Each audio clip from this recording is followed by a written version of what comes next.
اللہ الرحمن الرحیم الحمد للہ رب العالمین۔ اس کا معنی الف لام جو الحمد للہ پہ لگی ہوئی ہے، اس کا معنی ہے کہ تمام تعریفوں کے قابل وہ ذات اللہ کی ہے۔ الف لام استغراقیہ بولتے ہیں۔ حضرت آدم علیہ السلام سے لے کے اس وقت سے لے کے قیامت کے دن تک جتنے حیوانات، نباتات، جمادات، پرند یہ جتنی بھی تعریفیں کر رہے ہیں، خوبصورت پرندہ اس کی تعریف ہو رہی، خوبصورت جہاز اس کی تعریف ہو رہی،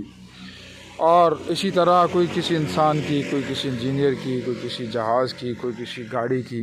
اور کوئی کسی جو ہے وہ یعنی کہ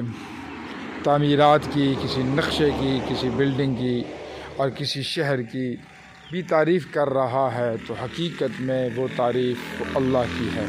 کہ اللہ کی ذات خالق اور مالک اور رازق ہے۔ زمینوں پر بادشاہت اللہ کی ہے، آسمانوں پر بادشاہت اللہ کی ہے، درختوں پر بادشاہت اللہ کی ہے۔ یہ درختوں کا کوئی پتا اس کی اجازت کے بغیر حرکت بھی نہیں کر سکتا۔ ما تسقط من ورقۃ الا يعلمها۔ درختوں کے پتے،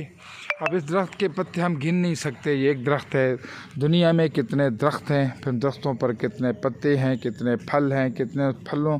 کو کون کون کھا چکا ہے، کتنے اور پھل آئیں گے، کون کون ان کو کھائے گا، کون خریدے گا، کون لائے گا، کون بیچے گا، کس ٹرک پہ ہوں گے، کون مزدور اٹھائے گا، کس شہر میں پہنچیں گے، کون سی دکان والا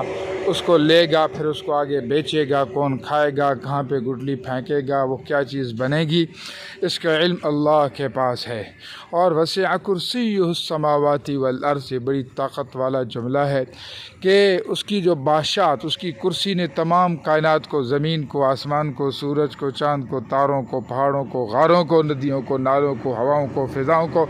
مشرق کو، مغرب کو، شمال کو، جنوب کو، عرب کو، عجموں کو، کالوں کو، گوروں کو، چھوٹوں کو، بڑوں کو، مردوں کو، بوڑھوں کو، امیروں کو، غریبوں کو، شاہوں کو، بادشاہوں کو، غریبوں کو، اور جتنی بھی کائنات میں چیزیں ہیں سب کو اس نے اس کے علم میں ہے، اس کا علم غالب ہے، اس کا حکم غالب ہے۔ واللہ غالب علی امری ان اللہ علی کل شیء قدیر۔ آسمان کو دیکھو تو اللہ کی قدرت نظر آتی ہے، زمین کو دیکھو تو اس کی قدرت نظر آتی ہے، مشرق کو مغرب، شمال اور جنوب کو، دن اور رات کو، صبح اور شام کو، عروج اور زوال کو، عزت اور ذلت، بیماری اور صحت کو دیکھو تو اس کی قدرتیں نظر آتی ہیں، شہد کی مکھی کو دیکھو تو اس کی قدرت نظر آتی ہے۔ اسی طرح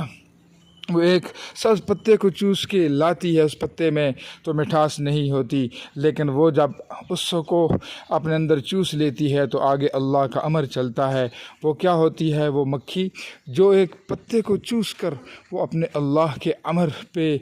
جو ہے آ کر وہ شہد اور مٹھاس میں تبدیل ہو جاتا ہے۔ اور اسی طرح جب ریشم کا کپڑا جب بنتا ہے تو وہ ایک ریشم کے کیڑے کی جو ہے وہ ایک پیشاب سے بنتا ہے۔ اور اسی طرح یہ اللہ کے خزانے بھرے ہوئے ہیں۔ اور ایک ہی پانی کا قطرہ تھا، اس پانی کے قطرے کو سانپ نے پیا تو اس کے اندر ڈنک پیدا ہوا، گلاب نے پیا تو خوشبو پیدا ہوئی، اور بچھو نے پیا تو اس کے اندر زہر پیدا ہوا، ہرن نے پیا تو نافع کے اندر خوشبو پیدا ہو گئی۔ وہی پانی کا قطرہ انار کو لگا تو مٹھاس میں بدلا، آم کو لگا تو مٹھاس میں بدلا، مرچ کو لگا تو کڑواہٹ میں بدلا، گوبھی کو لگا تو گوبھی کا کلر، گوبھی کا رنگ، گوبھی کا ذائقہ بنا۔ وہی پانی کا قطرہ جب کسی جو ہے وہ ٹماٹر کو لگا، انار کو لگا، ناشپاتی کو لگا، اخروٹ کو لگا، بادام کو لگا، وہی پانی کا جو قطرہ وہ کسی انسان نے پیا تو انسان بنا۔ یہ اس اللہ کی قدرتیں ہیں کہ ایک ہی پانی کا قطرہ ہے،